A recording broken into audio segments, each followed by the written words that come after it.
Have you ever walked out of a meeting feeling completely invisible? You went in with the best intentions, to be cooperative, polite, and respectful. You listened carefully to others, you waited for your turn to speak, but when you finally shared your ideas, you were met with polite nods, followed by a swift change of subject. It's a deeply frustrating experience, leaving you wondering what you're doing wrong. What if I told you the very behaviors you've been taught are the cornerstones of respect are in fact silently destroying your influence? New, fascinating research from the field of neuroscience is revealing a startling paradox. It turns out that certain polite habits don't build you up, they actively signal to others that you are less competent, less important, and less worthy of their attention. This isn't about your personality or your confidence. It's about specific, almost invisible communication patterns that trigger unconscious dominance hierarchies in the human brain. These patterns are sabotaging your authority in team meetings, high-stakes negotiations, and even in your daily emails and text messages. Today, we're going to expose 7 of these power-erasing behaviors and show you the simple, powerful adjustments that will instantly command the respect you deserve. Let's begin with the most insidious habit of them all. It's something you were likely praised for, a behavior you were told was professional and humble. But in reality, it's programming others to devalue your contribution before you even get to your main point. The first behavior is the excessive use of disclaimers. Neuroscientists call this phenomenon preemptive credibility undermining, and it's the quiet killer of great ideas. It happens when you start your sentences with phrases like, "This might be a silly question, but," or "I'm no expert in this area, but," or even, "I've only given this a little thought, but." You believe you are showing humility and intellectual honesty. What's actually happening in the listener's brain is far more destructive. Functional MRI studies have shown that these seemingly harmless phrases instantly activate the critical evaluation centers in the brain. You're essentially telling your audience to look for flaws in your idea before they've even had a chance to understand it. In one landmark communication study, researchers found that ideas introduced with these kinds of disclaimers were a staggering 64% more likely to be shot down, interrupted, or ignored. The most shocking part, perfectly aligned with their brief. She had planted a seed of doubt that overshadowed the entire presentation. In the digital world, this habit is even more pronounced. It's the email that starts with, "Just a quick question," or the Slack message that says, "Sorry to jump in, but..." These phrases signal that your communication is not important enough to warrant undivided attention. When you use a disclaimer, you aren't being polite. You are literally training people to dismiss you. The power alternative is to state your perspective with confidence first, and then invite collaboration. Try this instead. Based on the data, I recommend we move forward with this strategy. I'm interested to hear everyone's thoughts on implementation. This simple shift establishes your idea as inherently valuable while still fostering an open and collaborative environment. The second respectful behavior that erases your power is the habit of over-apologizing. Behavioral scientists refer to this as low-threshold apologizing, and it involves saying sorry for perfectly normal actions, asking for a scheduled update, needing a moment of someone's time, or even just taking up physical space. If you find yourself saying sorry more than twice a day, this next part is especially for you. You think you are being considerate and smoothing social interactions, but what you're actually doing is broadcasting a low-status signal that has been documented across numerous cultures.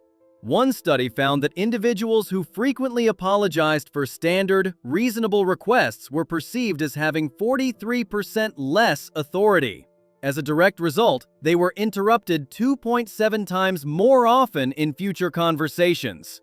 I saw this play out with a project manager who would apologize before asking for updates during meetings she herself had scheduled. "I'm so sorry to put you all on the spot," she'd say, "but could I get an update on the timeline?" Within just a few weeks, her team started missing deadlines and responding to her emails with a noticeable lack of urgency. She had unintentionally taught them that her requests were impositions, not priorities. In emails, this is the classic, "sorry to bother you" opener when you are literally just doing your job. What's particularly revealing is the gender disparity researchers uncovered. While this habit lowers perceived status for everyone, women experience a 27% greater penalty in authority ground and preserving your status. The third respectful behavior that's secretly draining your power is what researchers call asymmetrical responsiveness. This is the compulsion to drop everything and respond immediately to every email, message, and request, no matter how trivial or non-urgent it is. You think you're demonstrating that you're reliable, efficient, and dedicated. In reality, you're signaling that you have nothing more important to do. A groundbreaking workplace study revealed a direct correlation between response time and perceived importance. The findings were stark. Individuals who consistently responded to non-urgent communications within 5 minutes were rated as having 47% lower seniority and influence than their less responsive peers. Your attempt to be seen as dependable is actually killing your authority. Think of the most powerful and respected person you know. Do they respond to your non-urgent emails within seconds? Unlikely.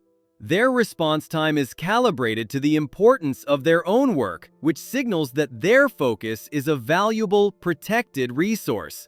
In the digital age, this manifests as answering emails at 11 p.m. or being the person who always replies to a group chat first. The damage is compounded because you create a one-way expectation. Once you've established yourself as instantly available, any future delay isn't seen as you managing your priorities, but as you failing to meet the standard you set. When you respond instantly to everything, you are not proving your dedication. You are signaling that your time has no value and that your attention can be summoned at anyone's whim. The power alternative is to align your response time with the actual importance of the request. Create dedicated blocks in your schedule for communication. This practice doesn't just make you more productive, it sends a clear, powerful message that your focus is your most valuable asset. The fourth respectful habit that makes you invisible is what conflict researchers call premature accommodation. This is the deeply ingrained instinct to avoid conflict at all costs.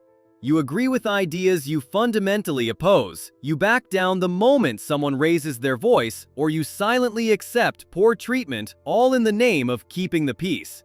You tell yourself you're being the bigger person, the collaborative team player. But what you're actually doing is surrendering your status, and it's a move that others register interrupted or dismissed.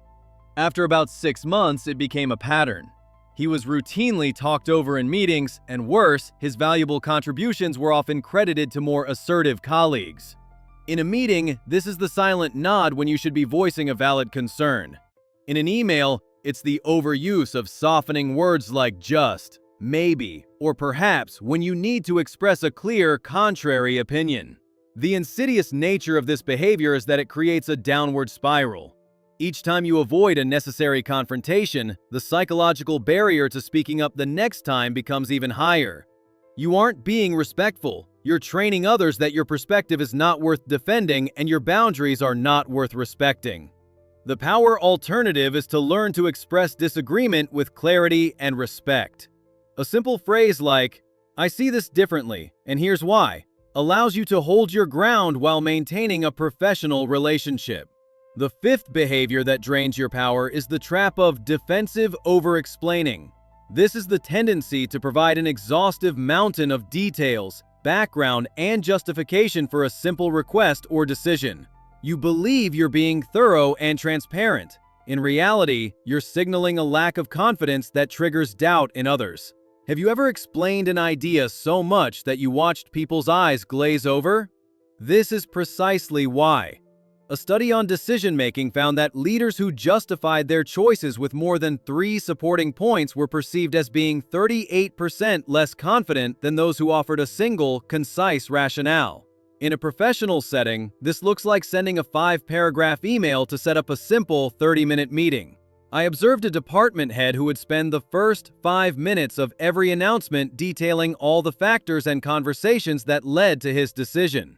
His team, instead of feeling included, began to second-guess his judgment because he appeared to need excessive validation for even routine choices. The real danger here is that you train others to expect a dissertation for every move you make. Once this pattern is set, any attempt at direct, concise communication comes across as abrupt or secretive. When you over-explain, you are not being inclusive. You are signaling that your own judgment is insufficient and requires a jury of supporting facts to be seen as valid. The power alternative is to state your decision. Conversation. You think you're being humble and avoiding the sin of arrogance. What you're actually doing is teaching people to ignore your most valuable insights. A perception study revealed that individuals who downplayed their relevant expertise were 57% less likely to have their recommendations adopted, even when their suggestions were objectively superior. I once worked with a software engineer who, despite having 5 years of specialized experience, would preface her solutions with, "I'm still getting the hang of this system, but..."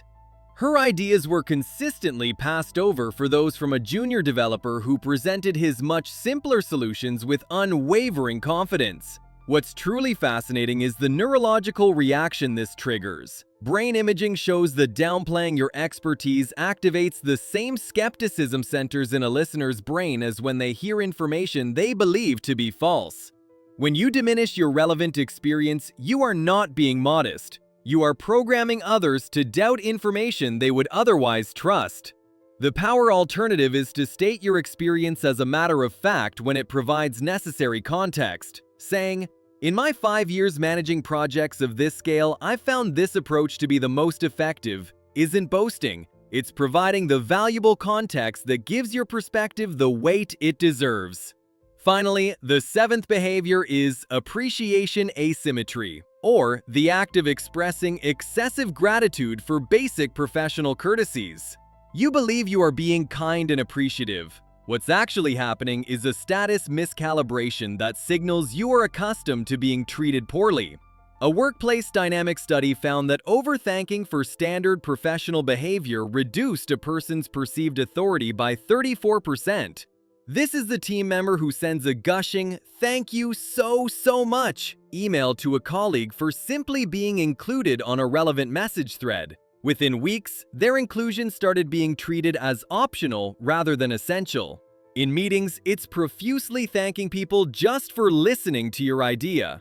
This habit is damaging because it creates an unbalanced exchange rate for respect. When you are overwhelmingly grateful for the bare minimum, you establish that your baseline expectation is to be ignored. You aren't being polite. You are signaling that respectful treatment is a rare and special gift rather than your absolute right. The power alternative is to signals are weighted approximately 40% more heavily in written text than in face-to-face interactions. This means that phrases like "just checking in" or "this might be a stupid question" have an even more devastating effect on your perceived authority when they are written. But here is the good news. If you recognize yourself in these behaviors, don't panic. Status perception is remarkably fluid. You can recalibrate how others see you by consistently applying what researchers call status-congruent communication. It's a 3-step recovery protocol. First, pattern interruption. For the next 21 days, consciously catch yourself before you use a disclaimer or an unnecessary apology. It will feel uncomfortable at first, but you are forging new neural pathways. Second, expectation management. As you change, some people who are used to your old patterns may push back. Don't see this as a failure. See it as proof that the change is working. Third, consistent reinforcement. Stick with your new communication habits, especially when you're under stress. Studies show it takes about 4 to 6 weeks of consistent practice for others to fully adjust their perception of you. The most powerful insight here is not that you've been doing things wrong, it's that influence is not a fixed personality trait. It is a skill, and you are learning it right now. This is not about becoming a less considerate person. It's about ensuring that your consideration doesn't come at the cost of your influence and that your valuable ideas are given the platform they deserve. True respect isn't earned by making yourself smaller. It's commanded by communicating your true value.